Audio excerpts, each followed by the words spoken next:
இன்னொரு ஆசை நான் வீரபாண்டிய கட்டபொம்மன் ஆசை உங்களுக்கு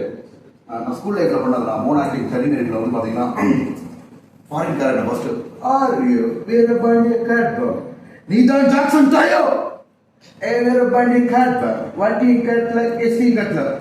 குதிக்கிறது என்ற அர்த்தம் துடிக்கிறது என்ற தசை அடக்கு அடக்கு அடக்கு என்கிறது என்னுடைய தாய் திருநாடு எங்களுடன் நாட்டு நட்டாயா களை பறித்தாயா அல்லது அங்கு கொஞ்சி விளையாடும் என் குல பெண்களுக்கு மஞ்சள் அரைத்து கொடுத்தாயா மானம் கெட்டவனே யாரிடம் கேட்கிறாய் வட்டி மாமனா வச்சானா நான் எப்படிதான் இருக்கு உங்களை பார்த்துட்டு எவ்வளவு பெரிய டைலாக் கொடுத்தா என்ன உங்களுக்கு இந்த வர்ற படத்துக்குள்ள ரெண்டாவது படத்துல ஆனா ஆகஸ்ட் 1 வந்து அக்யூஸ்ட்னு ஒரு படம் ரிலீஸ் ஆகுதுன்னா அதுல வந்து டைலாக் பேசிட்டேன் நம்ம உதய் சரி நான் அடுத்து உங்க டைரக்ஷன்ல